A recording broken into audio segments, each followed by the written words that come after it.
আসসালামু আলাইকুম এভরিওয়ান। আয়রাস কিচেনে আরও একবার স্বাগত জানাই।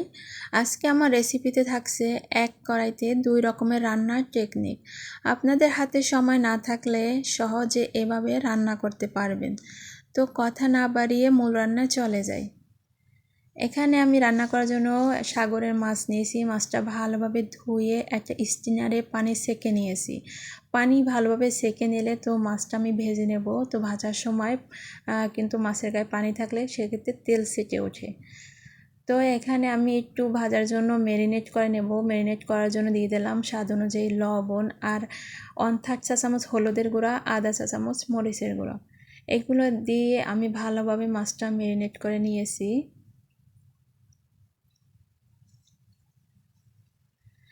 এখন আমি এক কড়াইতে 2 তরকারি রান্না করব যেহেতু, তো আমি সাথে নিয়েছি বেগুন। এখানে মিডিয়াম সাইজের একটা বেগুন নিয়েছি আর বেগুনটা এভাবে কেটে নিয়েছি। এখন বেগুনে আমি দিয়ে দেবো আধা চা চামচ হলুদের গুঁড়া, 1 চা চামচ মরিচের গুঁড়া আর আধা চা চামচ ধনিয়া আর জিরার গুঁড়া। এগুলো দিয়ে আর দিয়ে দিলাম স্বাদ অনুযায়ী লবণ।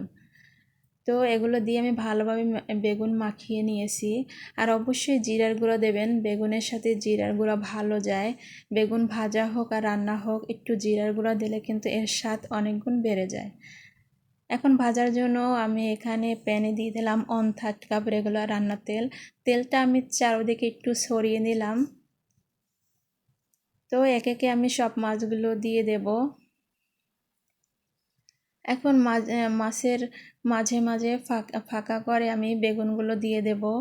আর এভাবে মাছের তেলে বেগুন ভাজি করলে বেগুন খেতে কিন্তু অসাধারণ হয়। আমি 5-6 মিনিটের মতো ভেজে নেব। 3 মিনিট পর আমি মাছ আর বেগুন একটু করে উল্টিয়ে দিলাম। তো আমার এক পাশ কিন্তু ভাজা হয়ে গেছে।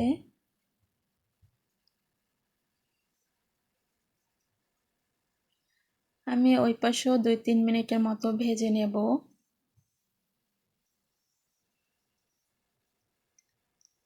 আমার বেগুন ভাজা কিন্তু হয়ে গেছে। আমি বেগুনগুলো উঠিয়ে নেব এবং এরপর মাছগুলো উঠিয়ে নেব। আর এভাবে বেগুন ভাজা মাছের তেলে বেগুন ভাজলে কিন্তু খেতে অসাধারণ হয়। আমি মাছগুলো এখন রান্না করে নেব।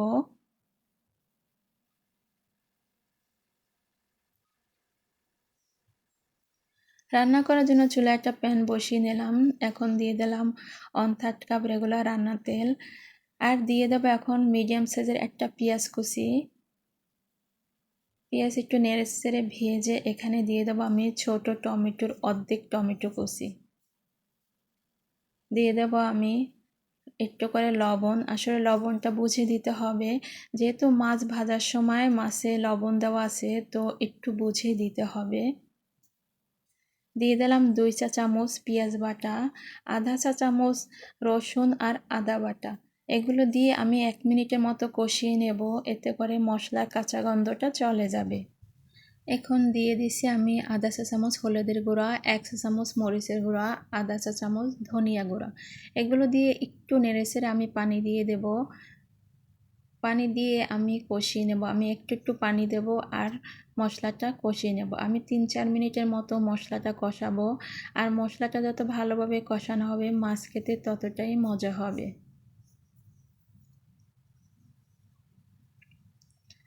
আমার মশলা কষানো হয়ে গেছে। এখন মাছগুলো দিয়ে দেব। মাছগুলো দিয়ে আমি একটু করে উল্টিয়ে দেব। আর প্রথম পর্যায়ে এই কাজটা করতে হবে, পরে মাছগুলো আর উল্টানো যাবে না, এতে করে ভেঙে যাওয়ার চান্স থাকবে।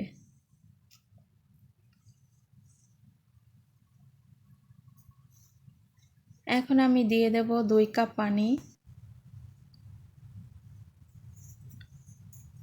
এখন ঢাকনা দিয়ে আমি মিডিয়াম লোয়ের মাঝে রেখে 5-6 মিনিটের মতো রান্না করে নেব। 5-6 মিনিট পর আমি ঢাকনাটা খুলে নিলাম। এই পর্যায়ে দিয়ে দেব 2টা কাঁচামরিচ আমি ভেঙে দিয়েছি আর দিয়ে দেব ধনিয়া পাতা কুচি। আবারও ঢাকনা দিয়ে আমি 2-3 মিনিটের মতো রান্না করে নেব। এই তো আমার রান্না হয়ে গেছে। আর আপনারা এভাবে সহজে রান্না করতে পারবেন এক কড়াইতে 2 রকম তরকারি। আর মাছের তেলে বেগুন ভাজি খেতে কিন্তু অসাধারণ হয়। তো আজকে এ পর্যন্ত, ভালো থাকবেন সবাই। আল্লাহ হাফেজ।